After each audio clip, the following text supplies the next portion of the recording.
नमस्कार दोस्तों, इस पॉडकास्ट में जुड़ने के लिए आपका बहुत-बहुत धन्यवाद। आज से हम एक शुरुआत कर रहे हैं एक नए सीरीज़ की, नए पॉडकास्ट की सीरीज़ की, जो है ऑन फाइनेंशियल लिटरेसी।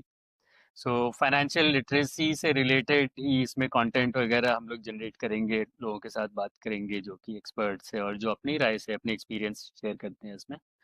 आज का हमारा टॉपिक ऑन इन्वेस्टिंग है, इन्वेस्टिंग क्या है? तो हमारे साथ जुड़े हैं हरदीप जी। हरदीप जी वैसे तो काफ़ी लोग पहले मिले हुए हैं।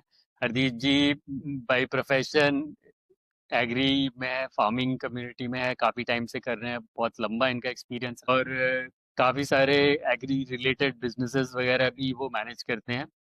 अ, उनकी जर्नी इक्विटी इन्वेस्टिंग में कुछ टाइम पहले ही शुरू हुई थी। तो हरदीप जी, सबसे पहले तो बहुत बहुत धन्यवाद हमारे दर्शकों के साथ हमारे साथ जुड़ने के लिए। नमस्कार सारे दर्शकों। तो आज जैसे हम लोग जो बात करने वाले हैं ऑन इन्वेस्टिंग, इन्वेस्टमेंट्स क्या होते हैं, क्यों करना चाहिए इन्वेस्टिंग, हरदीप जी से अलग अलग तरीके के जो इन्वेस्टमेंट्स होते हैं वो क्या है, उनके जो भी बेसिक, और फाइनली हम लोग बात करेंगे जो आज का टॉपिक है इक्विटी इन्वेस्टिंग का।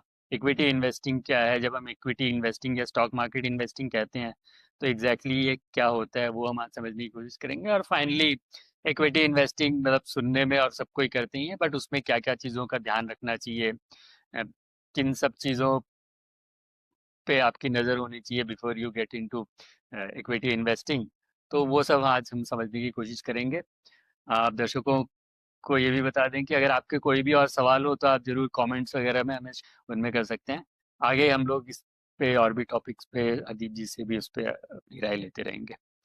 सो and starting of again, Hardeep ji धन्यवाद फिर से आपका हमारे जुड़ने के लिए। तो सबसे पहले बताइए, ये इन्वेस्टिंग क्या होती है आपके हिसाब से? इन्वेस्टिंग क्या क्या होती है और क्यों करनी चाहिए इन्वेस्टिंग?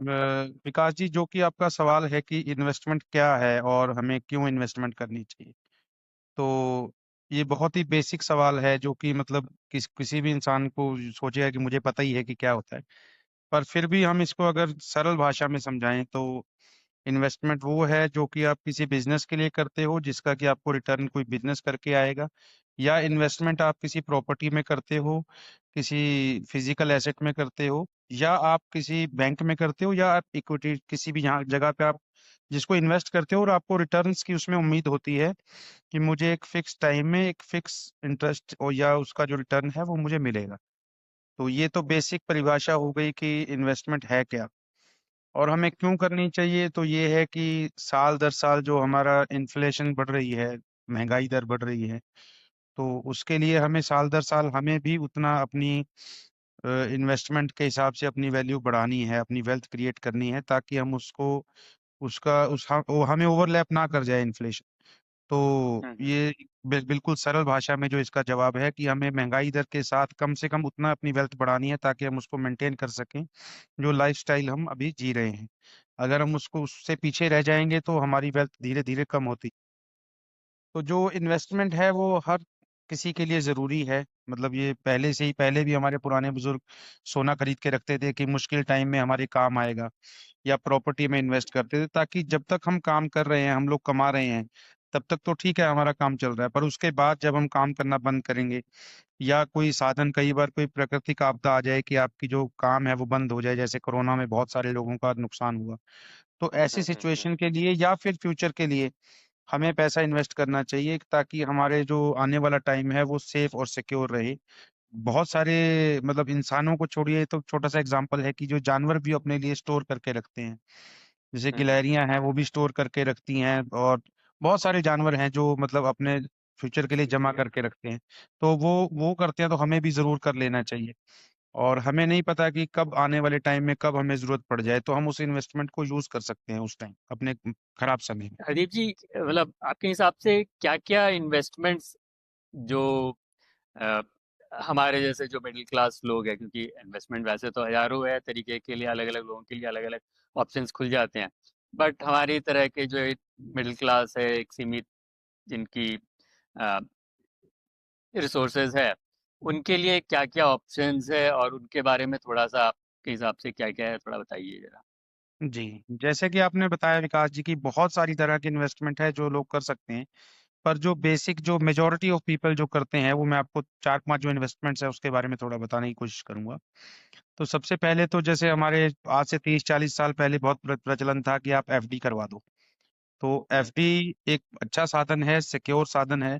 आप बैंक में एक फिक्स टाइम के लिए एक फिक्स रिटर्न पे आप एफडी कर सकते हो, जिसका आपको एश्योर्ड रिटर्न मिलेगा ही मिलेगा।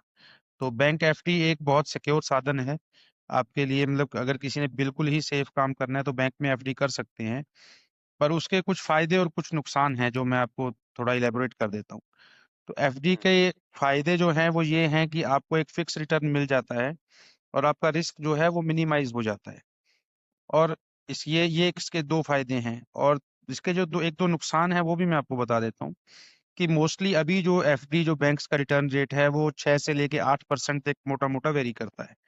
तो लगभग इतना ही हमारा इन्फ्लेशन रेट है। तो अगर हम बैंक में एक फिक्स अमाउंट डिपॉजिट करते हैं और उसके कुछ साल बाद हमें उतना ही रिटर्न मिलता है जितना इन्फ्लेशन हो गया, तो ओवरऑल वैल्यू हमने क्रिएट नहीं की। क्योंकि जो जो आपको कमोडिटी उतने पैसों में आज से 5 साल पहले मिल रही थी, आज वो उतने की मिलेगी जितना आपने गेन किया, मोटा मोटा ये उदाहरण है। तो वो ठीक है, सेफ है, पर उसके लिए उससे वेल्थ क्रिएशन करनी थोड़ी सी अभी आज के सिनेरियो में थोड़ी मुश्किल हो गई है कि आपकी वेल्थ क्रिएट हो, आपका वेल्थ बढ़े। तो एफडी एक साधन है जो सेफ एंड सिक्योर है, पर उसमें इंटरेस्ट रेट्स काफी कम है।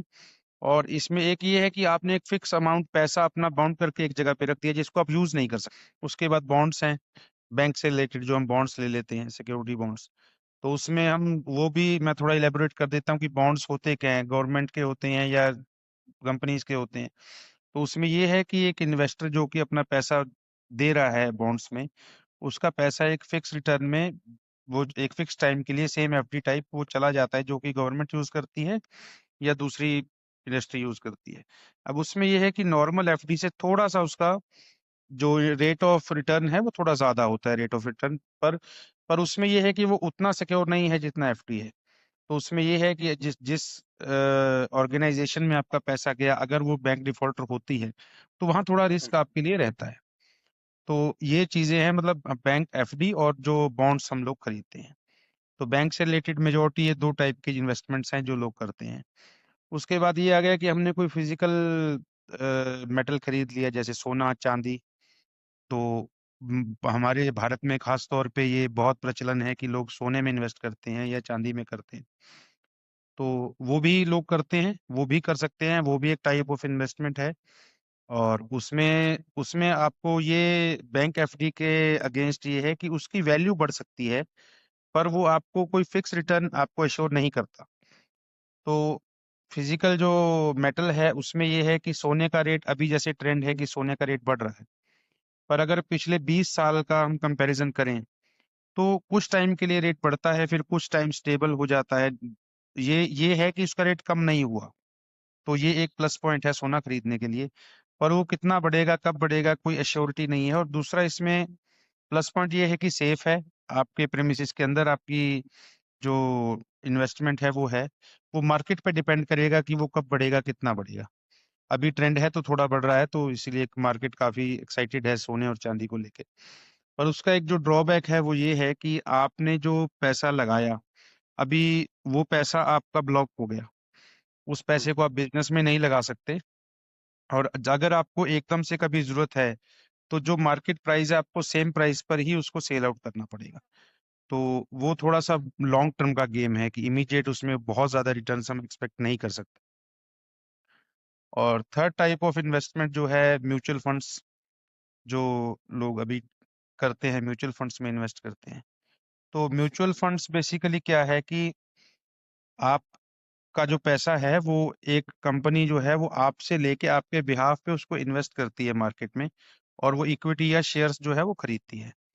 पर उसमें फर्क ये है कि आप डायरेक्ट खरीदते हैं या एक कंपनी आपके बिहाफ पे खरीदती है। तो वो जो लोग हैं वो ट्रेंड प्रोफेशनल लोग हैं, जो कि मतलब उस सिस्टम को समझते हैं, आपसे बेटर समझते हैं, एक नॉर्मल इंसान से बेटर समझते हैं। तो कंपैरेटिवली वो थोड़ा सेफ है डायरेक्ट इन्वेस्टमेंट से। अगर हम डायरेक्ट कोई भी इन्वेस्टर खुद चला जाता है मार्केट में और उसको उतना वो एनालिसिस नहीं कर पाता उस तरह से। तो वो कंपनीज जो हैं वो अच्छा रिटर्न देती हैं। उसका नॉर्मल अभी जो मार्केट में जो नॉर्मल रिटर्न है वो 9 से 12% तक का एक एवरेज रिटर्न जो है वो एश्योर करता है। तो वो भी एक अच्छा साधन है इन्वेस्टमेंट का। पर वो डिपेंड करेगा कि आपका पैसा कहाँ लग रहा है, कितना लग रहा है। तो वो थोड़ा सा मतलब स्टडी का एक ये है कि कौन से म्यूचुअल फंड में आपको लगाना है और एनालिसिस करना है, वो सारी चीजें हैं। और उसके साथ ही अभी एसआईपी जो लोग करते हैं, तो एसआईपी बेसिकली म्यूचुअल फंड्स या उस तरह की में ही इन्वेस्टमेंट होती है, पर वो एक मंथली इन्वेस्टमेंट होगी। आपने एक प्लान के अकॉर्डिंग एक फिक्स इंटरवल ऑफ टाइम पे फिक्स अमाउंट जो है आपने उसको एक सिस्टम में शुरू कर दिया। तो वो एक सिस्टम है जिसके थ्रू आप इन्वेस्टमेंट करते हैं। तो एसआईपी बेसिकली यही है। और उसके अलावा फिर आप डायरेक्ट शेयर्स और इक्विटीज आप डायरेक्ट भी खरीद सकते हैं, तो वो भी साधन है। तो ये, और इसके साथ साथ एक ये है कि आप जो प्रॉपर्टीज में और रियल एस्टेट में लोग इन्वेस्ट करते हैं, तो अब वो भी मतलब पुराना प्रचलन है। जैसे बैंक एफडी या सोना खरीदते हैं, तो ऐसे ही लोग प्रॉपर्टी में भी इन्वेस्ट करते हैं। तो प्रॉपर्टीज में इन्वेस्ट करने के कुछ फायदे हैं, कुछ नुकसान हैं। तो जो फायदे हैं वो ये हैं कि आप प्रॉपर्टी से रेगुलर इनकम भी ले सकते हैं, जैसे कमर्शियल रेंट्स हो गए और फ्लैट्स के रेंट्स हो गए। और दूसरा ये है कि वो उसमें दो तरफा बढ़ोतरी होती है, आपको रेगुलर इनकम भी मिलती है और मार्केट के हिसाब से जो उस प्रॉपर्टी का रेट बढ़ता है तो वो भी आपको मिलता है। तो उसमें एक हम्म, अच्छी बात है कि हमें दो तरफा इनकम उसमें मिलती है, जो कि सोने में नहीं मिलती और जो एफडी में नहीं मिलती, वो हमें इसमें मिल जाती है, प्रॉपर्टी में, रियल एस्टेट में। पर इसका सबसे बड़ा ये है कि जैसे आपने पहले स्टार्टिंग में बोला कि मिडिल क्लास, तो मिडिल हम्म, क्लास को एक बहुत अच्छा खासा पैसा चाहिए उसको स्टार्ट करने के लिए। तो उसमें बिल्कुल। ऐसा नहीं है कि 10 20 50 हजार से वो शुरू हो गया। तो हम्म, उसको स्टार्ट करने के लिए बहुत ज्यादा पैसा चाहिए। और मिडिल क्लास के लिए उतना पैसा एक जैसी जगह पे लगा देना जहां पर मतलब सोसाइटी वाइज कुछ रिस्क होते हैं, गवर्नमेंट फीस आपको भरनी है, रजिस्ट्री मतलब जो खर्चे हैं, एजेंट्स के खर्चे हैं, वो आपके नॉन रिकवरेबल हैं। तो जो एक बार लग गया वो लग गया। तो वो थोड़ा सा मिडिल क्लास आदमी के लिए उतना बड़ा रिस्क लेना उस तरह से थोड़ा मुश्किल है। और स्टार्ट करने के लिए सोचता रहेगा कि मैं स्टार्ट करूंगा, पर उसमें उम्र निकल जाती है। तो हर आदमी के लिए वो काम करना पॉसिबल नहीं है, खासतौर पे मिडिल क्लास के लिए। तो ये 3 4 तरह की इन्वेस्टमेंट्स। और प्रॉपर्टी के रियल एस्टेट में एक थोड़ी सी प्रॉब्लम ये भी है कि अगर आपको किसी भी टाइम पैसे की जरूरत है, तो आपको वो पूरी प्रॉपर्टी सेल करनी पड़ेगी, पार्शियल सेल आप नहीं कर सकते। तो आप भगवान ना करे कभी आपको जरूरत पड़ गई, मान लीजिए आपकी प्रॉपर्टी 50 लाख की है पर आपको अभी सिर्फ 10 लाख की जरूरत है, तो आपको या तो वो स्ट्रेस में आके टोटल प्रॉपर्टी सेल करनी पड़ेगी, या आपको पैसे के लिए फिर कोई और दूसरा सोर्स ढूंढना पड़ेगा। तो वो थोड़ा हम्म, प्रॉब्लम है, जो कि शेयर्स और इक्विटीज में नहीं होता, स्टॉक मार्केट में नहीं है। आप पार्शियली सेल कर सकते हो अपनी जो जरूरत के हिसाब से, और खरीद भी सकते हो। इसमें सिर्फ सेल नहीं, इसमें खरीदना भी है। अगर आपको प्रॉपर्टी में अगर आपको एक मान लीजिए एज अ यूनिट 10 लाख की एक यूनिट है, तो आपको अगली यूनिट के लिए फिर 10 लाख चाहिए।